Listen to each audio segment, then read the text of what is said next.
Just a few months ago, nobody knew who she was. Today, however, she's taking the internet by storm. Many have already been calling for her to run for president in 2020. Of course, the majority of voters are not aware of anything substantial about a particular candidate. They know the most frequently used talking points and repeat their slogans over and over again. When they get into power, politicians compromise and begin to fall short of their campaign promises. But no need to worry because they've got our back. They would never betray us because we voted for them. Right? You came here for the truth, so let me unveil that for you. Today we're going to have a little bit of a different video talking about what's happening in the United States today. There's a major change that has happened over the past couple years, and I do believe that we are going to enter something major by this time frame of 2020. We are in for one hell of a ride. So let's get into it by starting with this article, Alexandria Ocasio-Cortez, first month in Congress, a list. If you want to see everything she has been up to, go to this article here and you'll be able to see everything. It breaks it all down. But I just wanted to start with this to get into the issues that I really want to dig into. And essentially what we have been seeing many times is that there is a call right now for a wealth distribution to occur. And this has always happened. We've seen it many times before, but I think it's important to stress that it is occurring right now. The most divided we have ever seen the United States today. And so this comes at this time, a perfect juncture for this type of activity to occur. Let's look at some of the examples. Soak the rich. Americans say go for it. Surveys are showing overwhelming support for raising taxes on top earners. The prospect of 70% tax rates for multimillionaires and special levies on the super rich draw howls about creeping socialism and warnings of economic disaster in much of Washington. But polling suggests that when it comes to soaking the rich, the American public is increasingly on board. And you can probably ask the majority of individuals walking down the street in your family, your co-workers, your acquaintances, should we increase taxes on the rich? If you just keep it to that sentence, I do believe that the majority will say yes. Probably 8 out of 10, if not more. Now you look at this as being a good thing. The average person is going to win if you tax the rich. But it's a lot more complicated than that. Go back into the pages of history and you always see these campaign promises. Take a more recent example with Obama. Hope and change, change and hope. You kept hearing this repeated over and over again. But the details of that weren't exactly specific. Nobody really knew, but they hoped and they hoped for change. But it didn't really amount to what people thought it would be. They thought their mortgage would be paid off for them. They thought they would be taken care of. They thought the Obama phones would be positive in their lives. However, the solutions, unfortunately, were not provided for them. And so we look deeper into the issues that are presented. Bernie Sanders too proposed dramatic expansion in estate tax on the richest Americans, including 77% rate on billionaires. So you may have heard about this. It's called For the 99.8% Act. It would tax the estates of the 0.2% of Americans who inherit more than $3.5 million,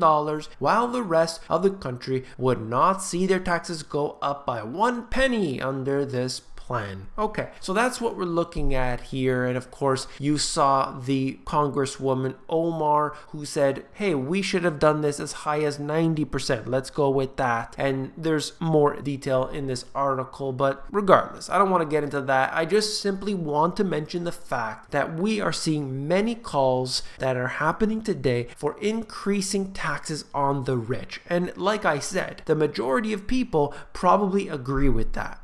I'm not here to share any opinion that I personally have about taxation on the rich, on the poor, on the middle class. Doesn't matter. My opinion is not needed here. But I'd like to talk about something that is simply a fact, that there's information you can't deny. when you look at what has happened with taxes, you find over time that they continue to increase year after year after year, and new ones are created all the time. In fact, the income tax was supposed to be temporary, and they start at the top.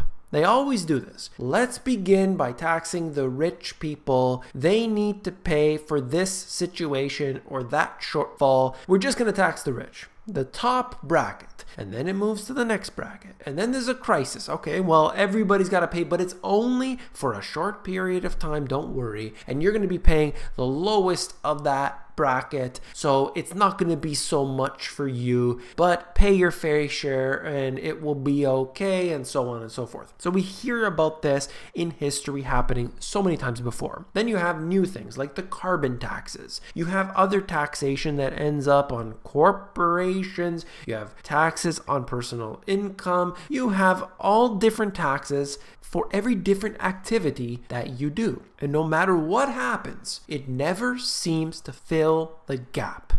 So take a look at this. Total receipts of the US government in fiscal years 2000 to 2023 in the trillions of dollars. This is projected, of course. And I just wanted to note that the taxation today, we're looking at trillions of dollars being brought in every single year. Now, throughout this period of time, we see that they have risen year after year, and yet the deficit continues to grow. There's something wrong here, because more money's going in, and yet the hole seems to widen further and further. And that's very worrisome, because there's a limited ability for taxation to actually fix any issues that are there. If you want to be able to distribute the money, well, we have to look further into this for just a second here. So we have the so-called richest of the rich people, and they put them in the 0.2% and suggest that only they will pay taxes. But in what I have seen, every proposal to increase taxation has always been for the individuals making, let's say, $150,000 a year, $250,000 a year. Now, these people oftentimes are small business owners. They are the ones that, in fact, pay most of the taxes. If you take the total amount of taxation, right? Every year, let's just round it off, $3 trillion. $3 trillion. Most of that is coming from those richest of the rich people. They already pay the largest percentage of taxation. I'm not one of these people. I'm not part of the elite class, but I'm just saying they're already paying an excessively high tax rate. You look at the average middle class person, they're already paying extremely high taxes. We shouldn't increase taxes at all. In fact, they should be decreased. Many people think that this is a very bad idea. Well, if you look into the actual history, if you see how taxes actually strangle individuals, then you would know how this works. Look, we are entering into a crisis. Now, what happened the last time around? What did they try to do? Well, they engaged in TARP bailouts. That's coming off of you and the rich people. They had to pay for it. Everybody's paying for it still today. And you had this quantitative easing business, which basically means that the central banks are printing up a bunch of money and they're going to bail out their friends. This doesn't work very well, but it's you, the individual, who has to eventually pay that back. In time, though, it seems like they always need more money. You already paid that, let's say, 30% on your income taxes. You went to the store and you bought something and you paid the sales taxes. You filled up your gas and you paid gas taxes. You paid your carbon taxes. You paid everything left, right, and center. You always paid your taxes. And yet, it doesn't ever seem to make up for the shortfall. Why? It's because it's a black hole. There is no amount of money that can fill the gap. If they change this right now and they went out there and they decided to tax the rich at 90%, and I want to be very clear, we're not talking about 90% of their income. They create a ceiling basically, and they say if you start making over this amount, that amount there is going to be taxed by 90%. So they don't want anybody to be making more than a certain amount of money, whatever whether that is, let's say, $1 million or 10 million or 100 million, doesn't matter. They'll make up a plan, they'll figure it out, and they basically want to cap what people can make. Now, this is very foolish, of course, because an individual is not going to make that much money. They're going to funnel it through a corporation, or they're going to take their money to Puerto Rico, they're going to take it overseas, they're going to put it in the Cayman Islands and Switzerland and wherever they have to under some sort of other corporation. They'll figure out a way to do it. They're not going to pay up the way that you think they are. The best way to do it is to eliminate those sections of the government which are pulling everybody down. And the one that I can think of right now is stop attacking countries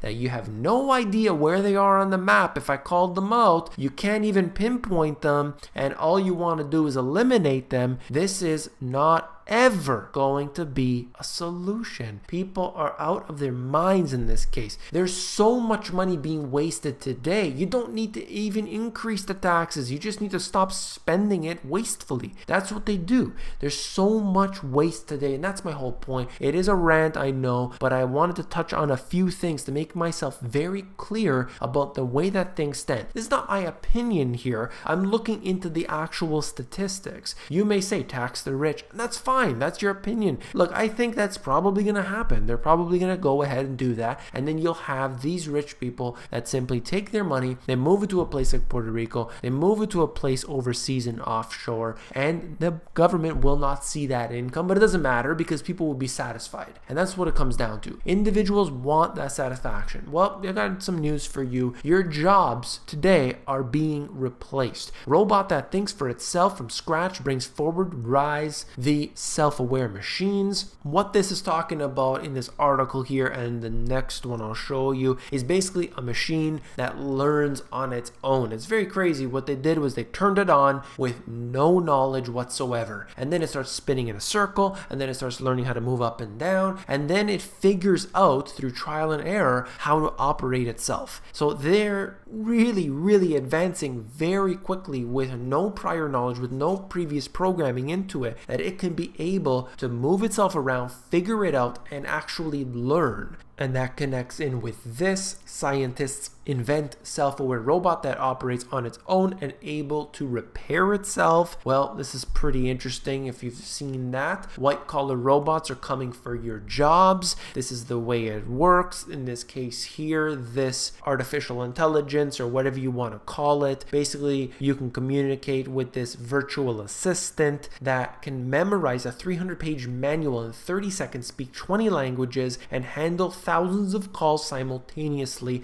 They're coming for your jobs. And what are you going to do? You're going to just increase the taxes in order to fill that gap? Who's going to pay for the universal basic income that has been suggested over and over and over again? This isn't a solution. We need to look at the actual expenditures that are happening today. Understand that. Then you look at this. The pension funds are going to go down. Governor Jerry Brown's administration made an expansive legal case for allowing the state to, quote, adjust pension benefits for public employees. Now think about this for a second. They are going to slash public pensions. They're going to do it, and most people are going to be freaking out on the streets. I've been talking about this for quite some time. We have highlighted and documented different issues that have presented themselves which have resulted in pensions being slashed. This has happened many times before, and I have to repeat myself over and over and over again.